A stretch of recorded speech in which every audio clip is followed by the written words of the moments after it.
العلماء لهم جاه ومنزلة ووجههم عند مولى الفضل مقبول. Beda. Oh ya 17 berarti. Wala. Oh ini ya. Bismillahirrahmanirrahim. Qala muallif hadzal kitab Muqaddimatut Tasawwuf wa haqiqatuhu wa natijatuhu li Syekhil Imam Sayyidina Abil Abbas Ahmad Zarruqil Fasi Asy-Syazili Al-Maliki Al-Asy'ari radhiyallahu anhum wa nafa'na bihi bi ulumihi wa anwarihi fid dunya wal akhirah. Amin ya rabbal alamin. Kita sebelum ini menjelaskan tentang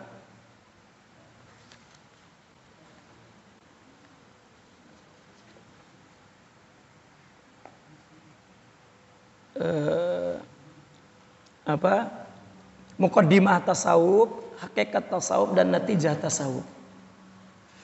Ya. Sekedar sedikit mengulang. Muqaddimahnya adalah takut kepada Allah.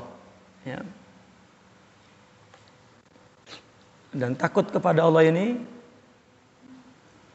adalah dapat dicari, katakan dituntut di dalam majelis mau'izah, tausiyah atau tazkirah ya.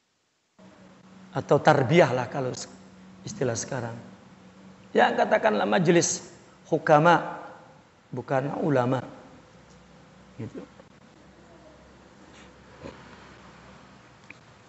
Kemudian hakikatnya adalah sidik tawajjuh. Orang yang bertasawuf adalah orang yang sedang membetulkan orientasinya kepada Allah. Dan natijahnya kashful ghita. Itu yang kemarin sudah kita ceritakan. Namun wa qala radhiyallahu anhu wala yatimmu dzalika illa bisuhbati syaikhin. Ya. Betul enggak, Kang? Ada. Ya. Ayo. Wala yatimmu dzalika, dan itu tidak terjadi.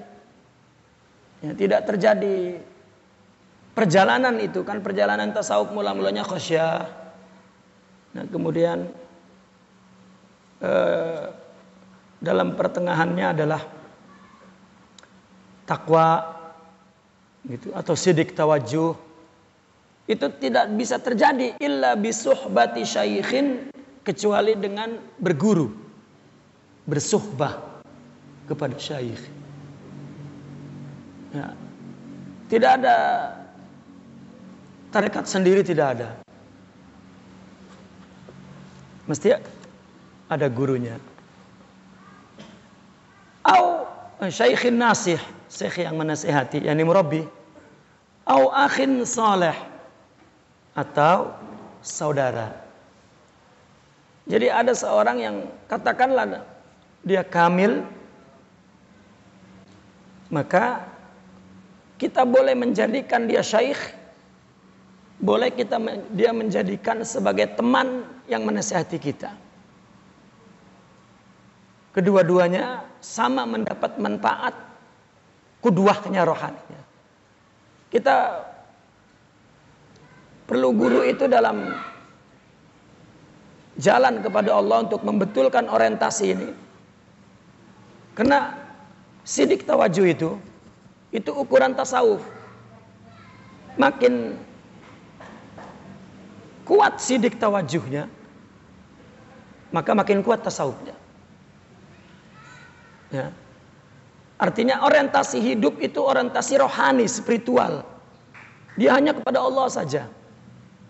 Irji'i ila rabbiki radiyatan mardiyah, atau siratal mustaqim, itu kan semua hidayah ruhiyah, rohani. Nah, makin banyak sifat rohani itu, maqamatnya itu makin betul orientasinya, tawajuhnya kepada Allah, dan makin tasawuf. Maka dikatakan tasawuf ini akhlak yang melebihi akhlaknya, melebihi tasawufnya. Ya. Akhlak itulah yang disebut maqamat ruhiyah, ya, sifat ruhiyah, manusia rohani. Makin sempurna, makin lurus, ya, menuju kepada Allah, makin murni agamanya. Nah, jika kita menjumpai orang itu, ada dua: jadikan guru, syaikh, atau jadikan teman yang menasihati. Semua ulama-ulama Islam sepanjang abad mesti punya hubungan kepada sufi. Kalau tidak sebagai guru, sebagai teman. Kedua-duanya mendapat wirasah ruhiyah, warisan rohani. Karena konsekuensinya kalau menjadikan guru itu ada adab yang mengikat dan sangat elit. Saya menyebutnya elit, bukan tinggi. Wah, ada adab yang kuat, tidak, elit. Nah, orang-orang yang tidak hidup dengan rohani tidak sanggup mengikuti etika ini. Kenapa? Karena dia manusia materi, manusia emosional, ya, manusia fisik, manusia perut. Bukan manusia rohani. Coba lihat orang bercinta, ini ukurannya ini, ya, analoginya orang bercinta. Laki perempuan dimabok cinta, coba lihat kehidupannya. Ya. Kan aneh gitu. Begitu juga mereka. Ya. Tarji'u ilaihi, yang kamu jadikan rujukan guru itu. Fima tubki wa tadhar, pada perkara, ya, tubki wa tadhar. Apa makna tubki wa tadhar itu, ya?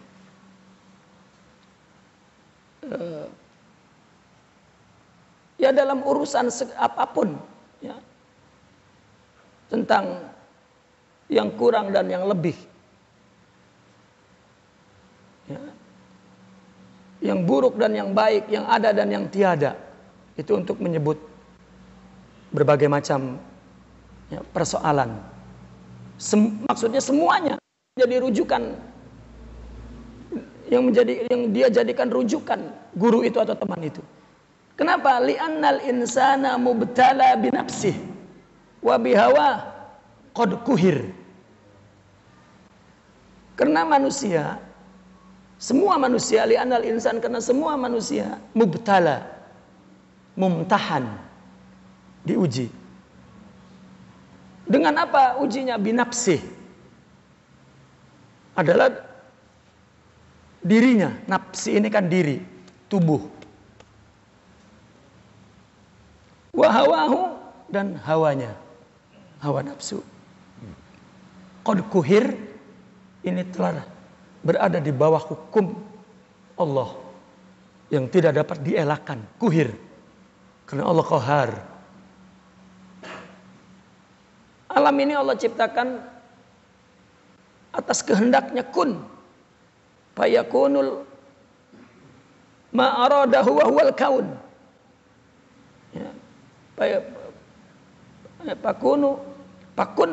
Kun fayakunu al kaun. Dan kita ini adalah juz'un minal kaun, bahkan kita al kaunul asghar. Ya. Artinya ini punya undang-undang sendiri. Ya. Dan ini yang menjadi ujian. Yang mempunyai sifat wujud fisik itu, ini tubuh. Itu yang dikatakan wujuduka dzambun. Wujudmu itu dosa. Ya. Ada yang membacanya wujuduka dzanabun. Zanab itu ekor. Ya. Ekor itu kan mengikuti wujud besarnya tubuh, wujud hakikinya, yaitu Allah. Katakan wujud kamu wujud tambahan. Gitu.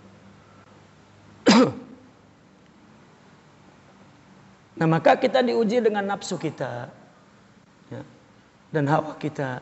La yumkinuhu insafuhu minha. Kita tidak dapat menginsapinya. Bimujarradi nazarihi fi umumi awqatihi, ya, dengan sekedar memandangi, melihat, mengamati pada umumnya kehidupannya, waktunya. Ya. Illa bihakimin, melainkan dengan satu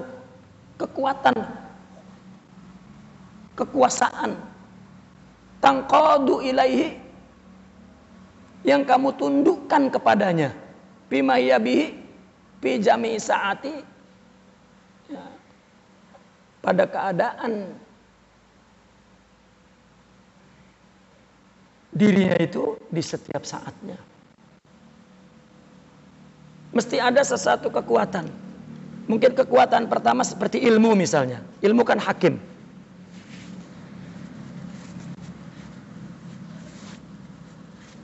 Nafsu sifat diri, mata, telinga, perut, ya, kemaluan. Dia punya keinginan. Keinginan itulah nafsu disebutnya. Nafsu adalah diri, nafsu adalah sifat diri, juga disebut nafsu. Maka jamaknya nafsu ada nufus, ada anfus. Secara lugawinya kalau disebut jamak anfus, berarti itu fisik, tubuhnya. Tapi kalau nufus, sifat tubuhnya itu. Ya. Maka ketika mufrad disebut nafsu, ya tergantung siaknya. Apakah nafsu maksudnya tubuh atau nafsu maksudnya sifat tubuh. Yang dalam pertimbangan rohani nanti disebut buruk. Tapi secara, ya, atau pertimbangan syariat disebut nanti buruk. Gitu. Perut lapar, nggak makan 3 hari, lihat barang orang, kan gak ada hukumnya, dia ngambil. Tapi nanti ada hakim, yaitu ilmu di akal. Jangan, itu haram misalnya. Nah, maka kita perlu satu, ya, penguasa, ya, yang memimpin tubuh ini. Meskipun di dalam organ tubuh ini ada akal. Maka orang sufi mengatakan bahwa tubuh manusia itu, ya, terdiri dari 4 sifat. Ya. Ada sifat hayawaniyah, ada sifat sabu'iyah, ada sifat syaitoniyah, ada sifat malakiyah. Di dalam tubuh ini ada sifat, ya, sifat buruk, sifat hayawaniyah. Karena kita sudah sering menjelaskan bahwa tubuh ini diciptakan oleh Allah, bahan ciptaannya kan seluruh alam semesta. Maka sifat binatang, semua sifat binatang itu ada pada kita, ya. Kalau buaya cuma jadi buaya saja, tapi kalau manusia bisa jadi buaya darat, bisa jadi tikus politik, bisa jadi, ya,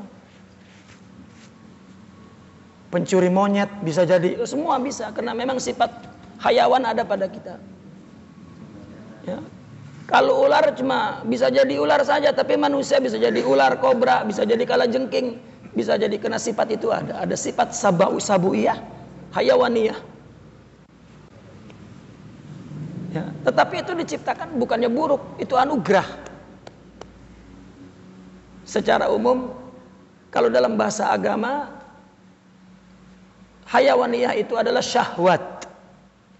Makan, minum, bicara, tidur, kawin, itu syahwat. Justru ini diciptakan bukan buruk, untuk memelihara eksistensi kita. Kita perlu tidur, kita perlu bicara, kita perlu, tetapi jika mau membangun manusia rohani, Kita belajar dari awal untuk melawan ini, menghakimi ini. Kurangi tidur, kurangi makan, kurangi, sebetulnya itu bukan menyiksa tubuh, tetapi berusaha untuk menyediakan tempat untuk datangnya nur manusia ilahi itu, sehingga nanti tubuh ini, nafsu ini menjadi kendaraan untuk menuju kepada Allah. Jadi nafsunya untuk belajar, sifat sabuiyahnya, godobnya untuk berkompetisi baik, pastabikul khairat. Itu perlu nafsu. Kita belajar ngaji pengen datang lagi, itu kan sifat godob.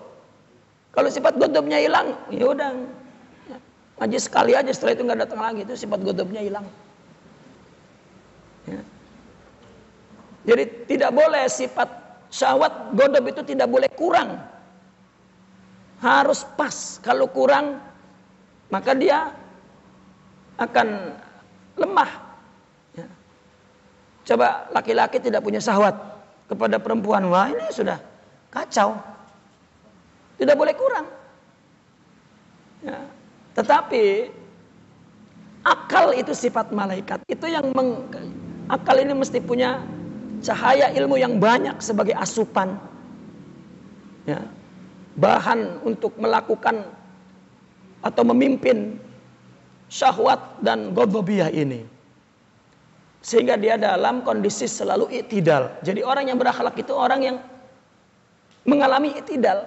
Jadi ketika jiwa yang i'tidal itu, jiwa yang seimbang antara nafsu dan ghadabnya oleh akalnya, ketika dia melihat di luar sesuatu yang miring, yang salah, maka keiktidalan dia itulah yang tidak setuju dan ingin merubahnya.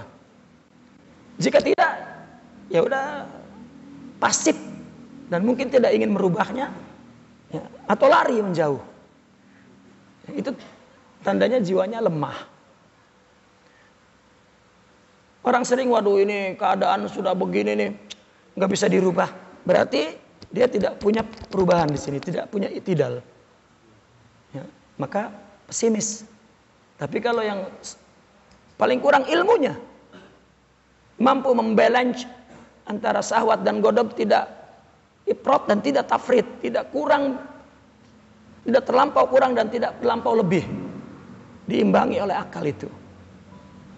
Dan itulah nuqtatus sa'adah, titik kebahagiaan manusia. Apalagi kalau ditambah dengan rohaninya. Ya. Nah, maka di sini bahasanya disebut ujian kita adalah sifat-sifat ini. Ya. Sifat nafsu ini dan hawanya. Kita tidak dapat berdiri secara insaf, secara apa insaf itu ya? Sportif atau apa lagi itu? Ya. Seimbang. Ya. Hanya menjalani pengalaman fisik tidak bisa. Coba begini, kita melakukan salah dan tidak mau mengaku salah. Kenapa itu? Karena tidak punya keinsafan rohani. Karena manusia fisik ini manusia anani, wujudi, rasa ada, rasa ego. Dan itu bukan salah kalau secara hakikat. Karena yang memelihara dan membela diri kita ya sifat diri kita ini. Dan sebetulnya itu adalah bentuk pemeliharaan Allah kepada kita. Kalau kurang saja orang nggak punya sifat marah, dipukulin diam, siapa yang melindungi kita? Dan Allah menciptakan itu, itulah perlindungan Allah. Jadi sebetulnya tidak salah. Ya, cuma ketika orang tidak mempunyai rohani, ya, ketika syariat diturunkan maka tidak dapat menundukkannya.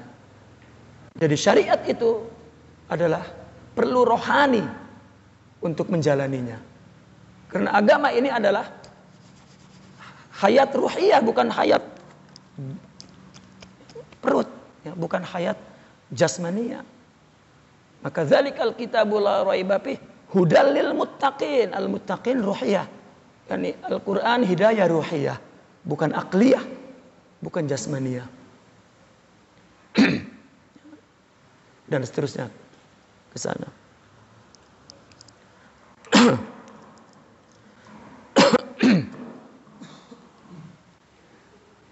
Maka kita perlu hakim, dan hakim itu rohani namanya. Qala Rasulullah sallallahu alaihi wasallam, "Idza aradallahu bi 'abdin khairan razzaqahu jalisan sholihan, inna siya dzakara wa in dzakara a'ana." Ketika Allah menginginkan hambanya menjadi baik, maka Allah rezekikan dia teman yang soleh. Jika dia lupa diingatkan, dan kalau dia ingat terus didorong untuk terus ingat. Qala asy-syaikhu Abu Abdillahi Al-Bullali fi kitabi At-Taubati min Ikhtisaril Ihya. Ada kitab Ikhtisar Ihya dalam bab taubat. Syarah daripada Sidi Syekh Abu Abdillah. Manasuhu, yang teksnya berbunyi begini.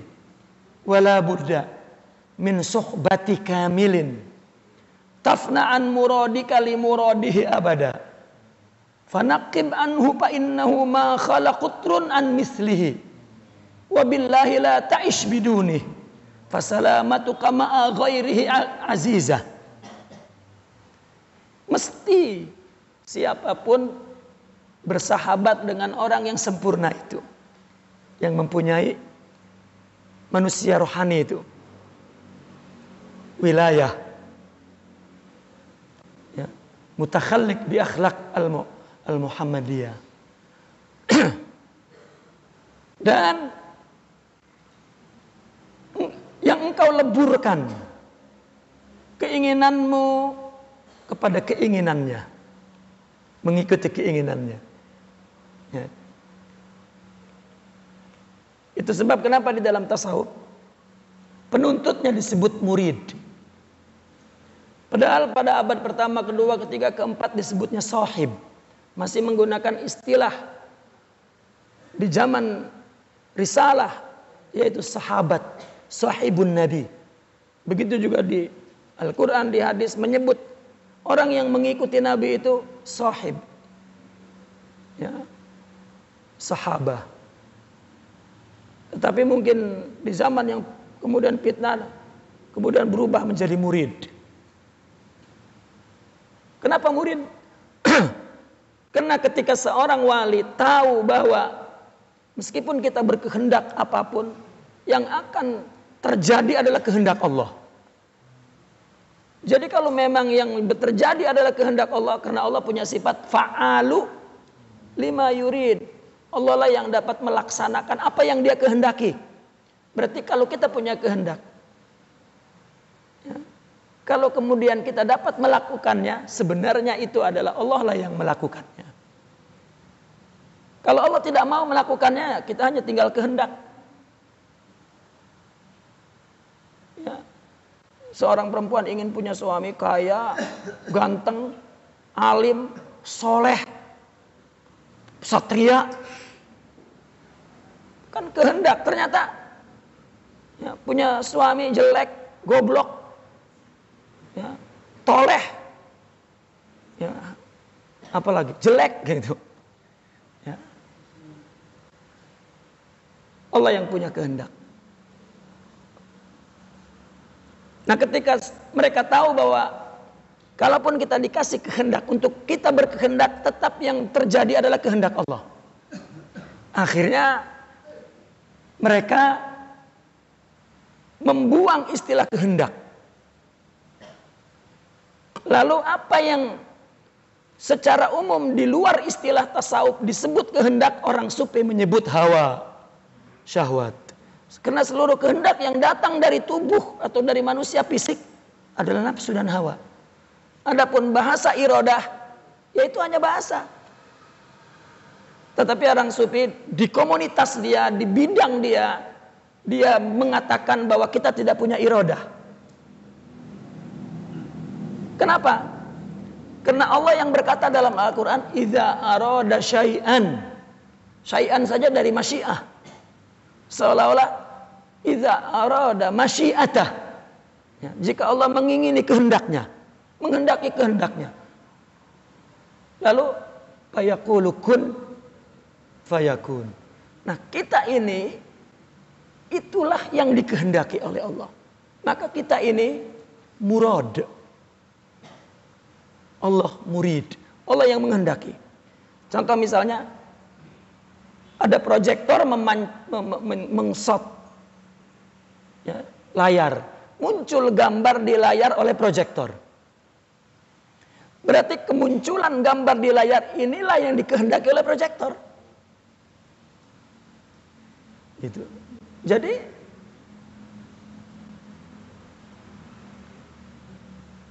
orang sufi tidak menyebut apa yang Allah ciptakan di dalam kasbi kita, kehendak kita. Ya, tidak menamakan itu iradah, itu menamakan syahwat, hawa, nafsu.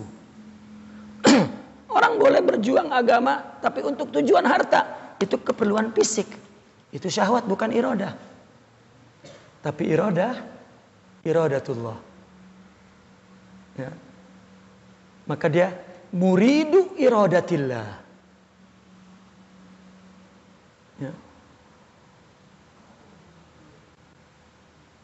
Si murid itu adalah orang yang mengingini iradah Allah. Artinya di mana iradah Allah itu kita miliki apabila kita memiliki sifat jamal itu. Sabar, syukur, ridha, pasti itu yang dikehendaki oleh Allah. Meridhai Allah, menyabari Allah, mentawakali Allah, meyakini Allah, menjuhudi selain Allah, ya. Mewaroi sesuatu yang tidak berguna dan tidak ada Allah di dalamnya, dan berarti dia sudah manusia yang bicaranya bicara Allah, pikirannya dan seterusnya, ya. Sehingga dia melihat murad, ana muraduh, ya. Itu penjelasan yang mereka ungkapkan ya dalam bahasa ilmiah. Tapi yang dimaksud mereka adalah orang-orang yang sudah mencapai iman yang tinggi kalau bahasa umumnya syariat. Taib. Nah maka mesti bersahabat kepada orang kamil, maksudnya menjadi murid. Ya. Tapna'an muradika, yang kamu leburkan keinginanmu kepada keinginannya. Panakib anhu, carilah dia. Nakib itu ya dicari secara teliti ya. Fa innahu ma khalaqatrun an mislih. Ya, tidak ada satu daerah pun yang tidak ada orang seperti itu, mesti ada. Kita jangan mengatakan wali itu zaman sekarang itu udah nggak ada, kalau dulu ada. Bahaya itu perkataan. Ya, dia tidak sadar bahwa apa yang dia katakan itu menghina kekuasaan Allah. Seolah-olah Allah sekarang tidak sanggup bikin walinya karena dunia sudah rusak. Loh, apa Allah ada pengaruhnya karena dunia rusak? Yang ada begini. Kalaupun ada perkataan itu bukan maknanya secara hakiki begitu. Yang ada pemahaman agama dan kehidupan orang sudah materialistik. Maka tidak bertemu orang yang ruhanianistik gitu. Tidak bertemu. Orang yang tidak berpikir ekonomi maka tidak melihat, tidak berjumpa pakar ekonomi, ekonom. Tapi ketika mulai masuk kepada dunia itu maka dia akan ketemu tokohnya. Nah sekarang agama ini agama materi, agama dunia, agama. Ya, jadi maka ya, orang yang ideal yang di mata dia juga yang materialistik. Ya. Sekarang orang yang kebanyakan yang sering di rumah ibu-ibu ya, kitabnya adalah sinetron tuh. Ya. Kitabnya sinetron, bukan kitabnya akhlak Sayyidina Muhammad, Sayyidatuna Aisyah. Jadi contoh itu film-film peran-peran di sinetron. Ya. Jadi nanti standar ya, idealismenya yaitu. Tapi ketika dia melihat bahwa dia adalah ruhaniah, maka akan berjumpa kepada mereka. Ya. Dirubah saja mindsetnya itu, gelombangnya itu. Maka dia akan ya, berjumpa tokoh-tokohnya. Ya. Kalau tidak. Ya. Orang aktivis liberal nyari wali ya nggak ketemu di mana wong. Gitu. Bahkan ketemu ya raja liberalnya kan gitu. Wali liberalnya. Ya.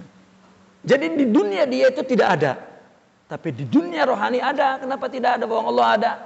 Tidaklah wali melainkan naibuhu wa khalifatu wa suratuh. Ya. Tetap ada. Adapun orang tidak berjumpa karena ada hijab. Ya. Wabillahi, dan demi Tuhan, la ta'ish biduni, kamu jangan hidup tanpa dia. Fasalamatuka ma'a ghairihi ajiz. Keselamatanmu tanpa dia kecil sekali. Susah sekali selamat kalau tanpa dia. Selamat dari apa? Gempa? Bukan. Ya. Selamat dari selain Allah. Coba kita dengki, bermusuhan, karena itu tidak selamat itu.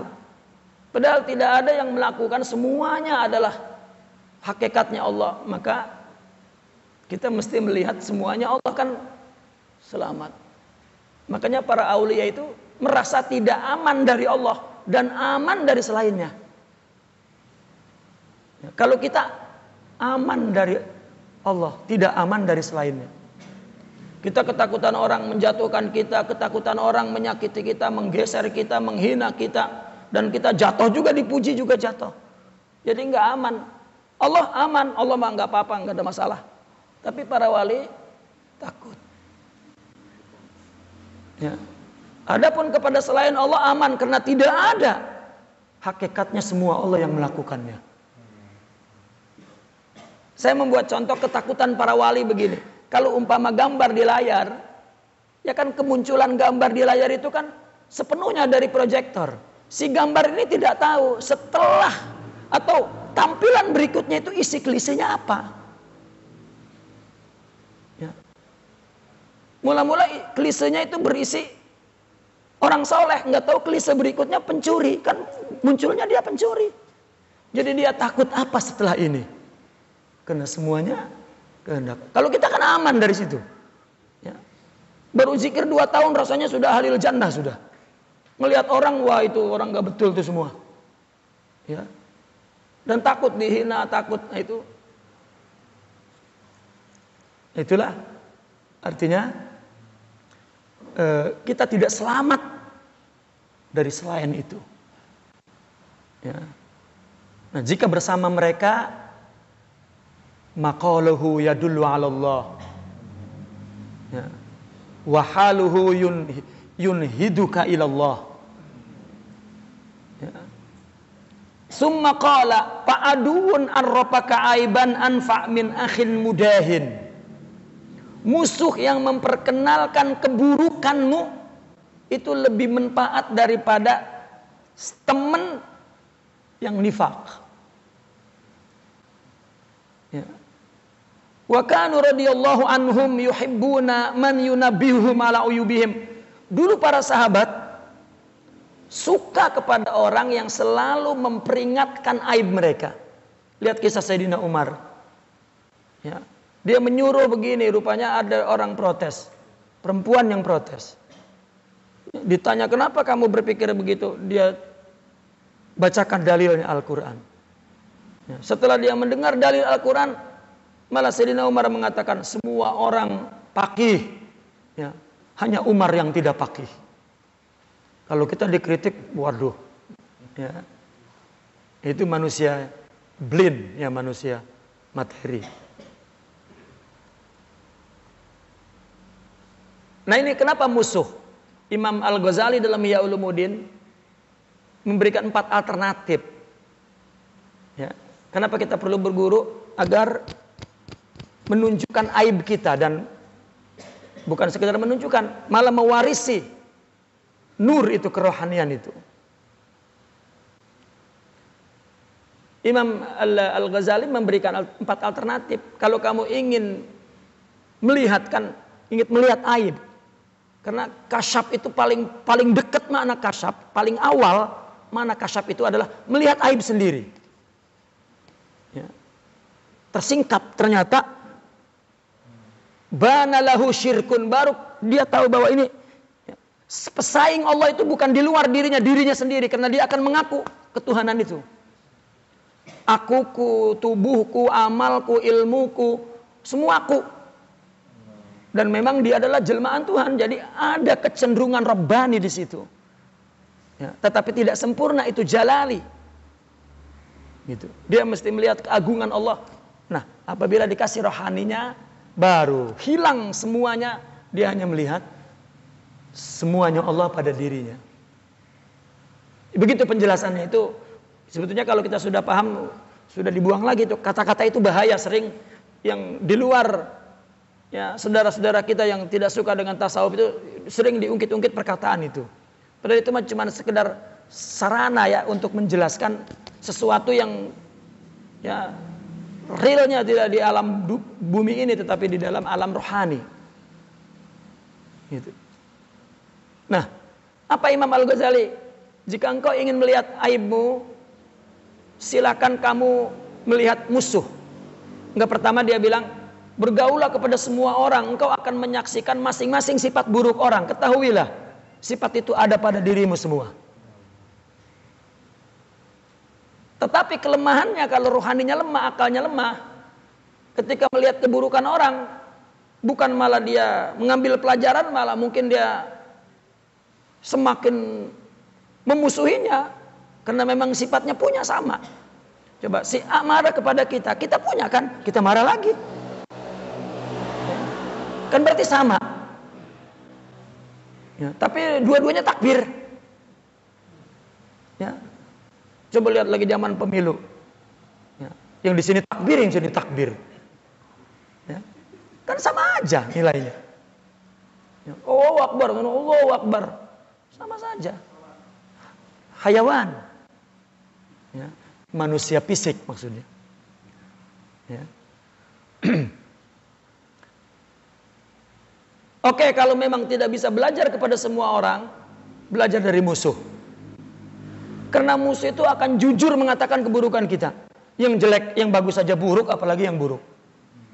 Kita itu susah mengaku keburukan, tapi musuh pasti jujur. Pasti sidik dia mengatakan.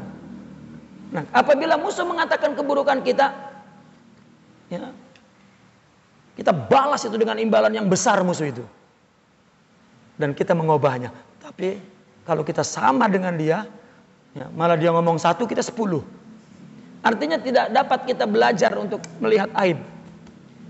Yang keempat, kata Imam Al-Ghazali, cari kawan lah, kawan dekat kita, akrab. Kalau saya salah, nasihatin. Tapi terkadang nggak bisa, gengsi. Ya, kalau teman nasihatin, udah urus aja diri lu. Ya. Lu siapa sih? Maka jalan terakhir, cari orang yang kamu berbaik sangka kepadanya. Ilmunya, amalnya, ma'rifatnya, akhlaknya. Belajarlah melihat aibmu pada dia. Jika tidak, udah nggak ada lagi kecuali Ijrail yang dia takutin. Coba siapa lagi kalau sudah begitu? Ya, tidak ada. Tidak ada hakim. Ya. Maka kita sadar jika kita masuk tarekat, kita sebetulnya mau menziarahi manusia rohani itu yang namanya wali. Allah yang beri nama itu, muttaqin, muqarrabin, aulia, itu manusia rohani. Itu yang tadi saya katakan, itu tunggal, itu sifat jamal Allah. Ya, kita datang untuk itu. Ya. Kalau jasadnya ya milik istrinya. Ya. Taib.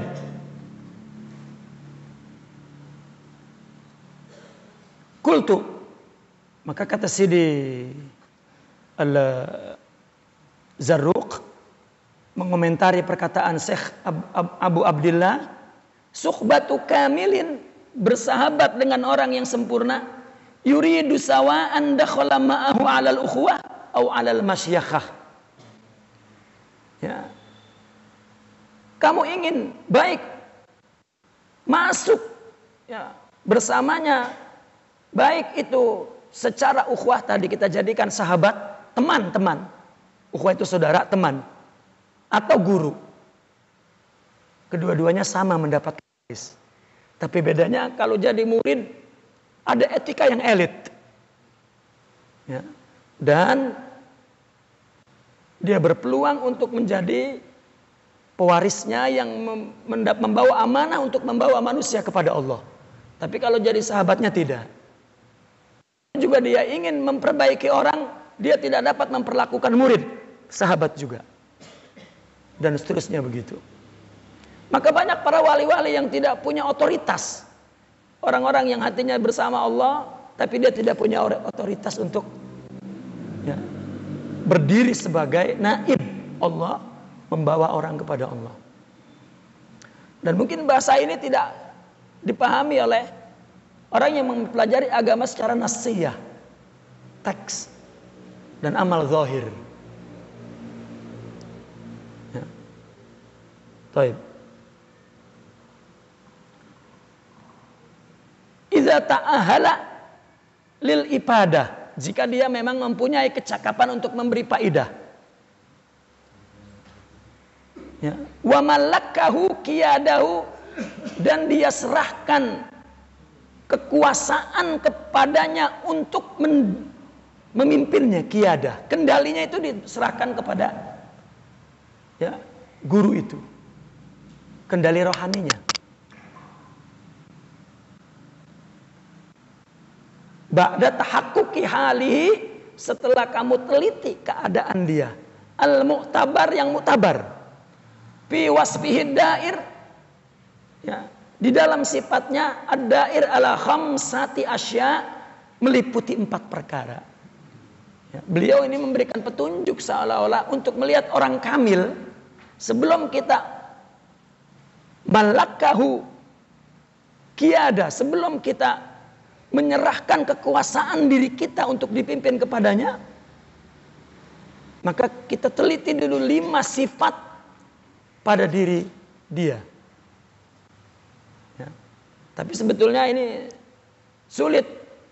Kita mesti mengaji dulu, pahami dulu tasawuf, baru kemudian kita teliti. Kalau tidak, maka mesti punya i'tiqad yang sahih. Apa? Ingin Allah, sudah. Karena orang jika ingin Allah, maka Allah akan pertemukan kepada orang yang membawanya kepada Allah. Jika ingin selain Allah, ketemu guru yang akan membawa kepada keinginannya. Ya.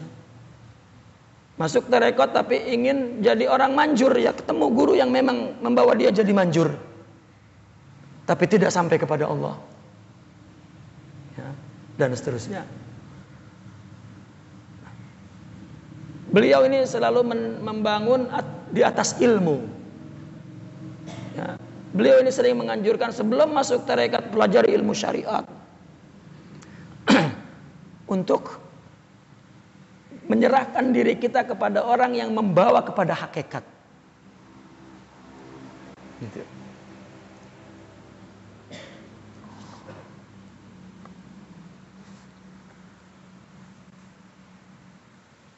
Udah jam 10 ya. Lama berarti. Baik, kita berhenti sampai di sini, kita akan sambung bulan depan ya, jika panjang umur dan dikasih kesehatan dan juga ada izin Allah.